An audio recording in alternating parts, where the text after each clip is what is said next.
I was just supposed to be the chaperone. That was the plan. My sister, Elena, was the chosen one sent to marry the vampire king to keep the peace treaty. I was just there to carry her bags and make sure she didn't faint before the wedding. My name is Julian. I'm nobody. Just the spare heir with a sword I barely know how to use. I never expected that by the end of the night, I would be the one wearing the crown. The carriage wheels groaned over the cobblestones, sounding like the moan of a dying man.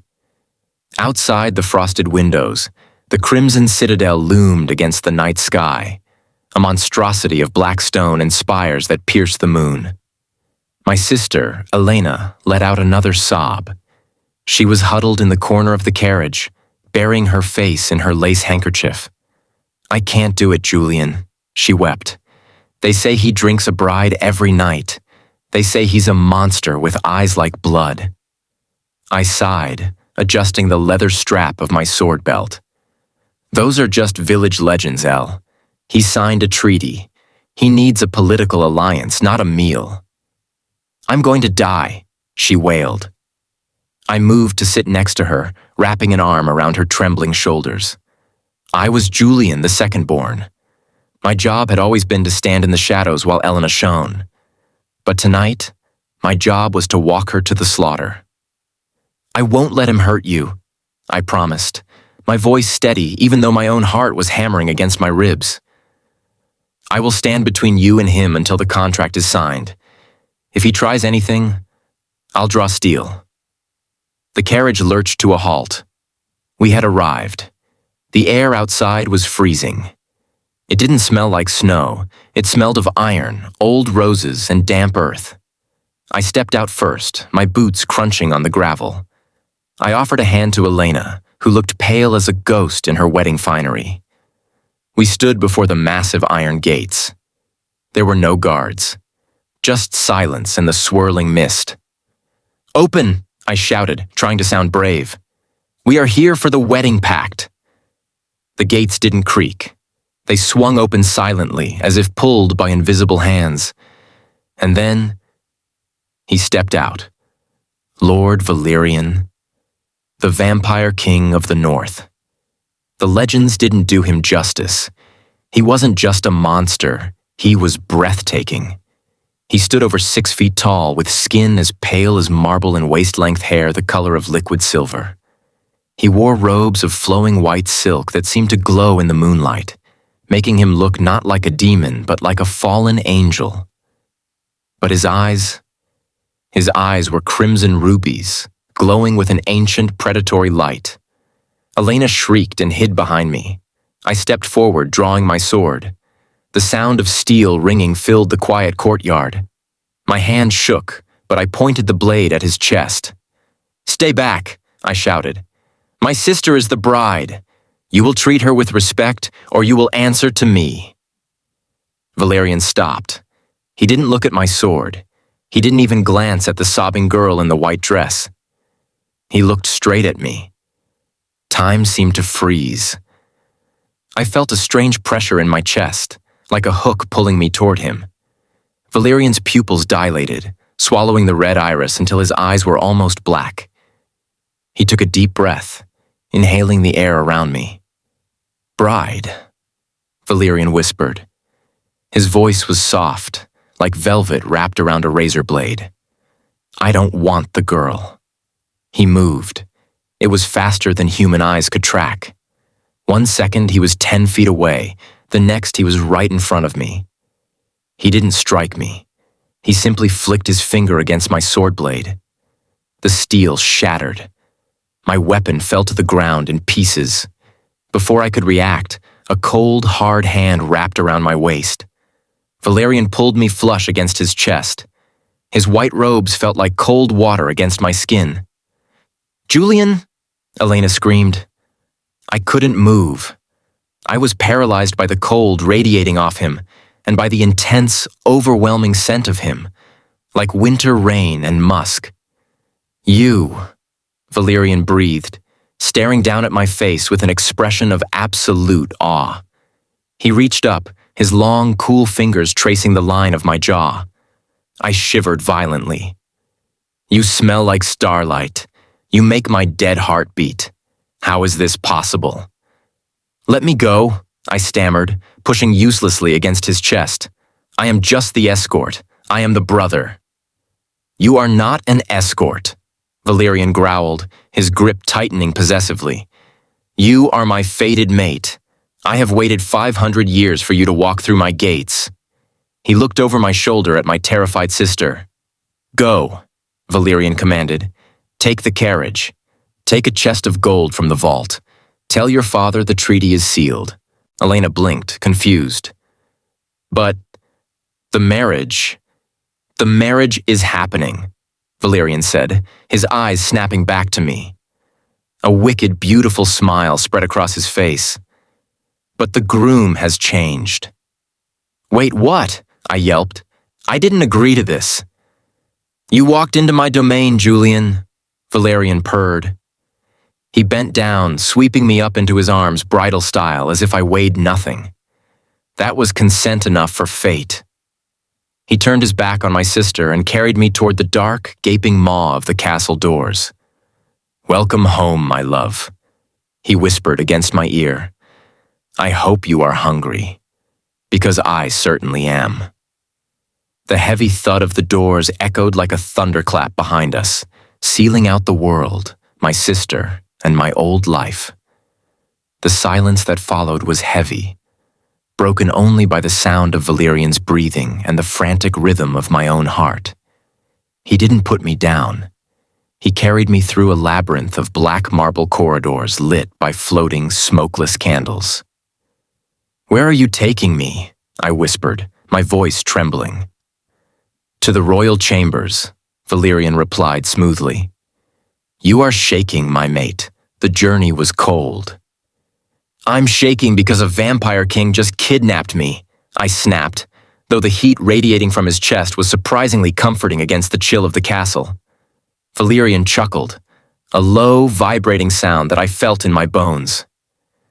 Kidnapping is such a harsh word. I prefer claiming. He kicked open a set of double doors at the end of the hall. The room was massive. It was less a bedroom and more a cathedral dedicated to comfort. A fire roared in a fireplace large enough to roast an ox. The bed was a sprawling ocean of black velvet and furs, four-poster and carved from obsidian. Valerian walked to the bed and gently set me down on the edge. He didn't loom over me. He backed away, giving me space, though his red eyes never left my face. Stay, he commanded softly. I will fetch you something to eat. Humans need sustenance, yes? I'm not hungry, I lied. My stomach immediately growled, betraying me. Valerian smiled. It wasn't the terrifying predator smile from the gate. It was soft, almost charming. Your body disagrees. I will return. He vanished into the shadows. I sat there, gripping the velvet sheets. I should run. I should find a window. But we were in a tower, and the drop was hundreds of feet. I was trapped. Minutes later, Valerian returned. He held a silver tray laden with roasted meats, exotic fruits, and a goblet of wine. He set it on the bedside table and sat in a chair opposite me, watching. I ate. I ate like a starving man, the adrenaline crash leaving me ravenous. Valerian watched every bite, his gaze intense and unreadable. You aren't eating, I noted, wiping juice from my lip. Valerian went still. His pupils blew wide again. I cannot eat that food. Right, vampire. I swallowed hard. So, what? Are you waiting for me to fatten up before you drain me? Valerian looked hurt. Actually hurt. He stood up and paced to the window, looking out at the moon. I told you, Julian. You are my fated mate. To harm you would be to harm my own soul. I do not want to drain you. He gripped the stone windowsill so hard I saw cracks form. But I am starving, he admitted, his voice strained. I have not fed in a month. I was saving my appetite for the wedding feast, expecting a political transaction. But now that you are here, now that I can smell your blood. It is taking every ounce of my will not to lose control." I looked at him. He was the most powerful creature in the land, yet he was trembling. He was fighting his own nature to keep me safe. I stood up. I walked across the room. "Valerian?" He turned. His eyes were glowing a bright, dangerous crimson. His fangs were visible, sharp and gleaming. "Don't come closer," he warned, a growl threading through his voice. "I am dangerous right now." "You won't hurt me," I said. It wasn't a question. It was a realization. I stepped into his space. I tilted my head to the side, exposing the pulse of my neck. "If you're hungry," I whispered, my heart pounding, "then eat." Valerian froze. He looked at my exposed neck like a dying man looking at water. "You do not know what you offer," he rasped.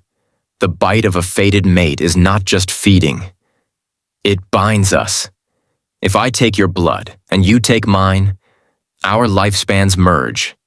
You will never leave this castle. You will never age." "My family sold me for a treaty," I said bitterly. "I have nothing to go back to, and you looked at me like I was the sun." I took his cold hand and placed it on my waist. "Do it." Valerian broke. He groaned, a sound of pure desperation, and pulled me crashing against him. One hand tangled in my hair, tilting my head back further.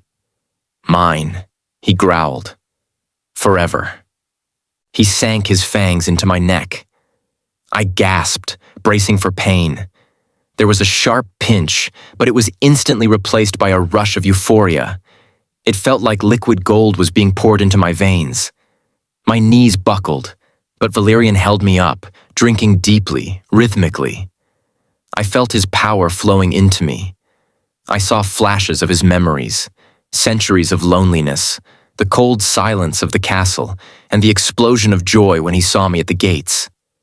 He pulled back, gasping. He didn't let me fall. He bit his own wrist and pressed it to my lips. "Drink," he commanded. "Seal it." I drank. His blood tasted like iron and sweet wine. The moment I swallowed, the world sharpened. I could hear the wind outside with perfect clarity. I could see the dust motes dancing in the dark.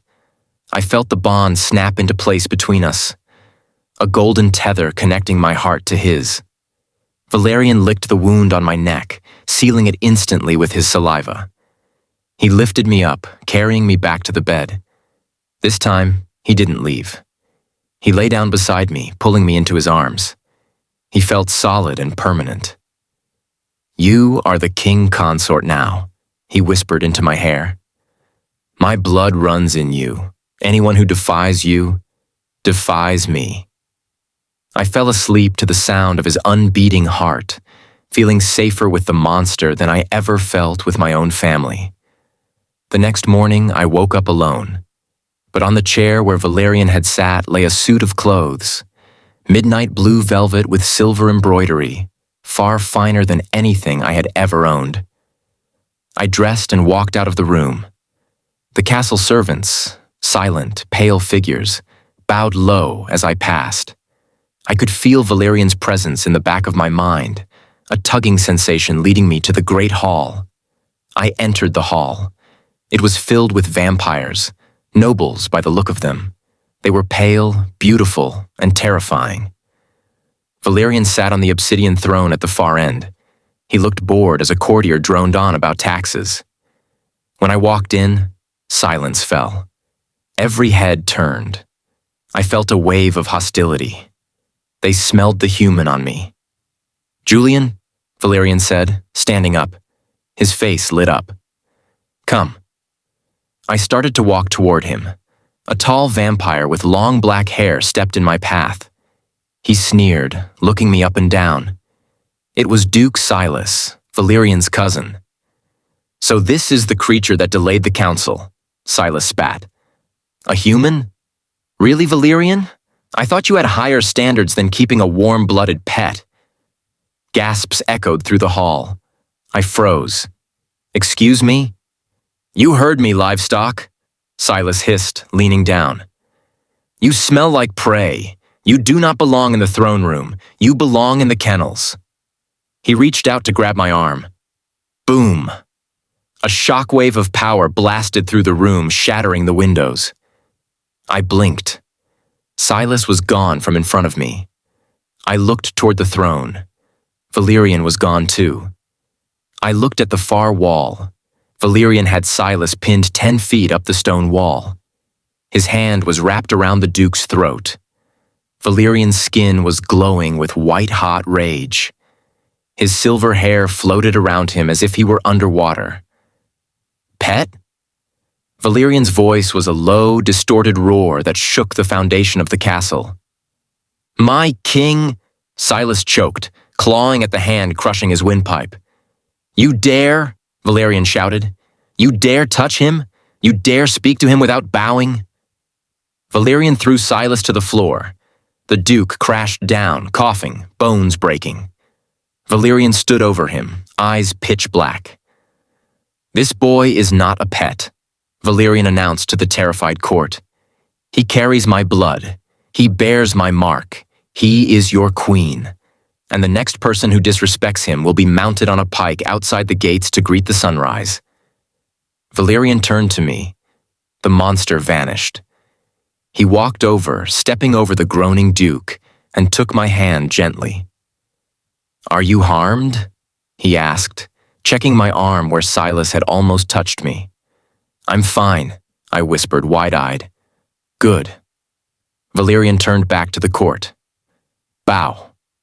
One by one, the vampire nobles dropped to their knees. Even Silas, broken on the floor, bowed his head. Valerian led me up the steps to the dais. There was only one throne. Valerian sat down, and then he pulled me onto his lap. Continue the meeting, he commanded the room, wrapping his arms around my waist and resting his chin on my shoulder. I sat there, looking out at the sea of bowing monsters, held tight by the king of them all. Life in the Citadel settled into a strange, beautiful rhythm. Valerian was obsessive. He couldn't go more than an hour without touching me. If I was reading in the library, he was there, reading over my shoulder. If I was in the bath, he was there, washing my back. But the world outside wasn't happy with our union. A month later, a messenger arrived from the human kingdoms.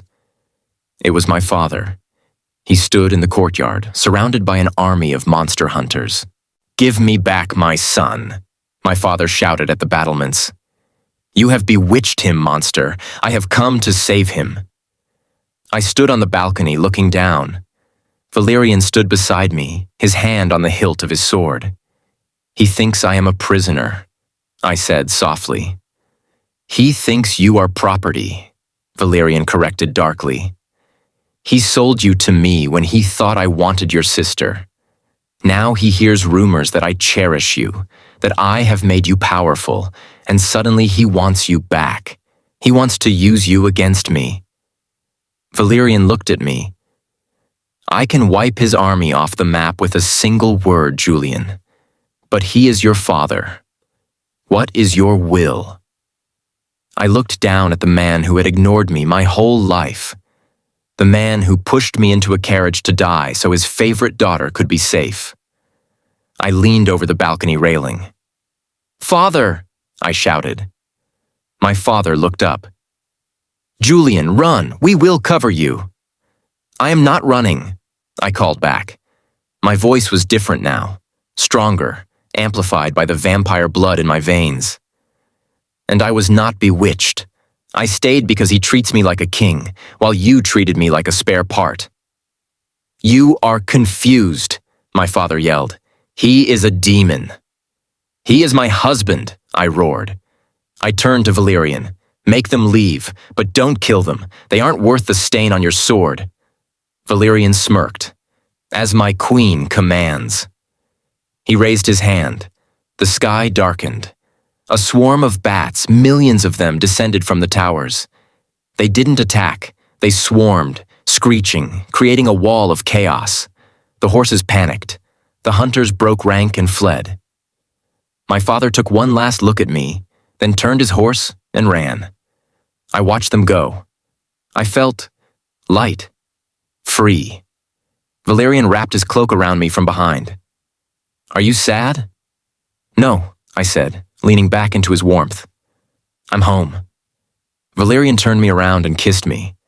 It was slow, deep, and promised eternity. "Yes," he whispered, "you are home, and you are mine, for this life and the next 1,000. The snow began to fall around us, covering the world in white, but inside the vampire's embrace, I had never been warmer.